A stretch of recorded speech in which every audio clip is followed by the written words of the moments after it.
Okay, so I took this outside and cut it down with my jigsaw, but my stupidity, I forgot about the weakness that would be here, and it broke off. But that's okay.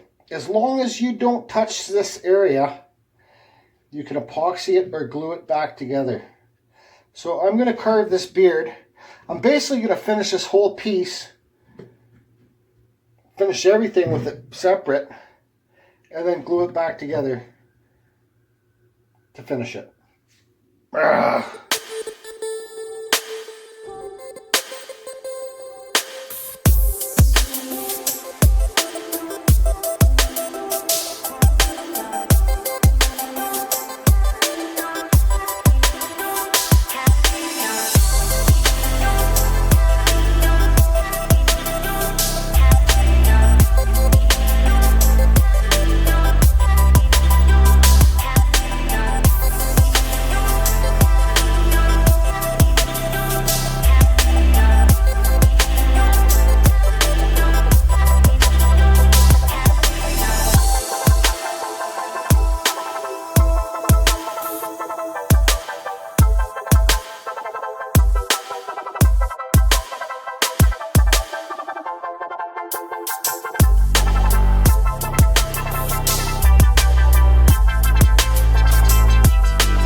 Okay, so I got the face all blocked out now. I cut bigger lines in here with my Fordham Kutzall 1/4 inch. So when I put the little tiny beard hairs in with this aluminum cutter on an angle, cut it in, it's going to look more like the beard's flowing, okay? So if you cut bigger lines in there first, then smaller lines, it's going to look more flowing.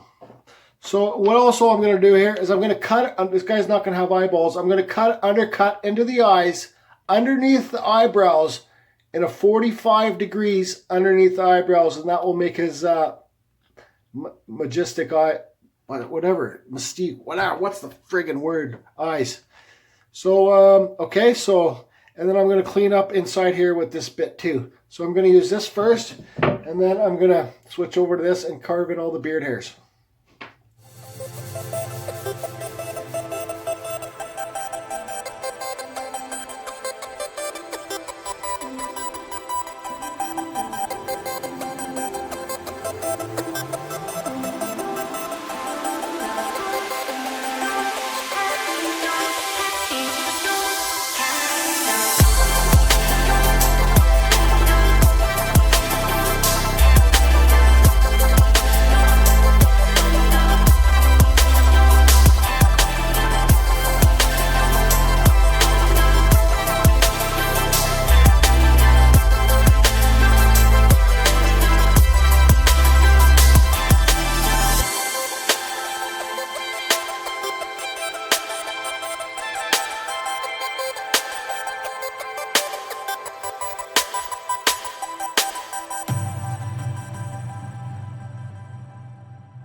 Okay, so I got this face all sanded up pretty good to go.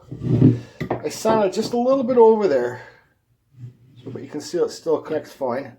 And which is good because there's that black part and it just looks like, I don't know, something old. So it should probably hide the glue pretty good, I'd say. I might reinforce it in the back too.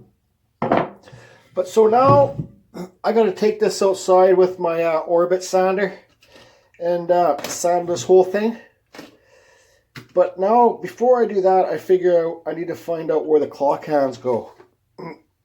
Got some instructions here. Who reads instructions these days? I don't. That's probably my big problem. You know, there's more instructions here, but that's probably Chinese or whatever. Manual D instructions. Manual D instructions. Instructions manual. So yeah, there it is last. But anyways, so I got to carve out a hole in the back where I want this to go. So I figure I'll just make it right about here. So then I'll punch a center line. I'll put a center line here. This is the way I'm going to do it, guys. I don't know how you do it. I'm going to cut this thing off too. This thing. Holder. Clock holder for a wall or whatever. So I'll put that, and I'll put a center mark there. So then I'll drill a hole all the way through. So then I know where my reference is, where I need to cut out. You know, so anyways, I'm not a clock guy, so I shouldn't be explaining this. But you can see that's how far I need to carve in there. That's how far I need the thing to stick out. So yeah, I need to carve about that deep. Go deep. Yep, deep. Up deep.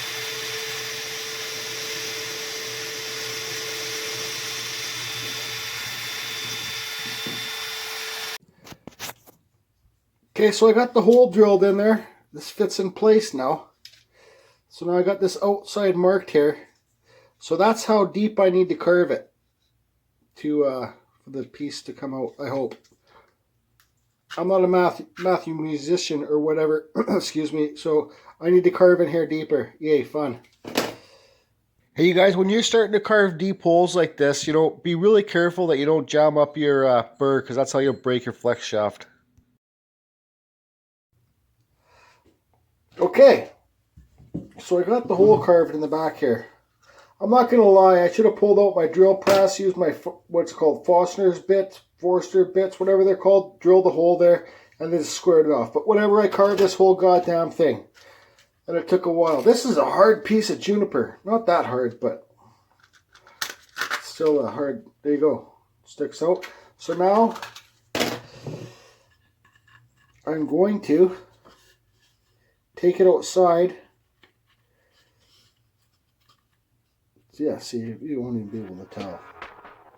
I'm going to take it outside and sand this with my Orbit sander, okay?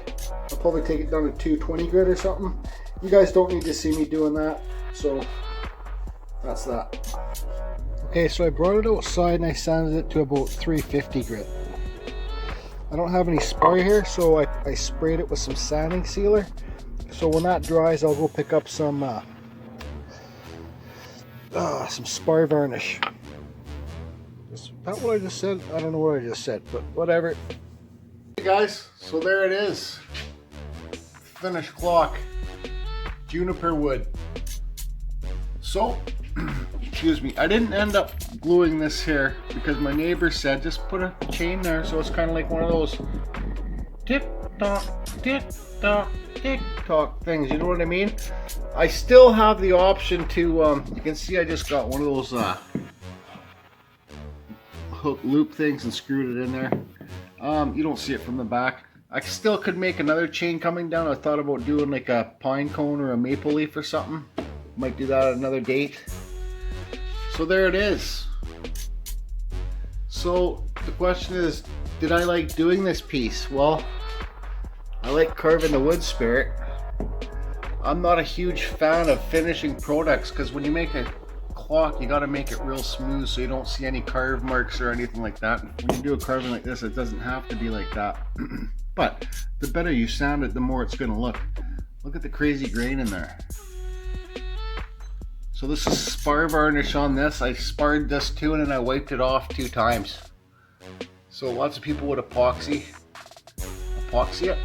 But that's it. I hope everybody's doing good. I hope everybody's enjoying the summer and having a good time.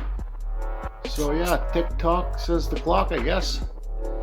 Tick-tock, says the spirit clock.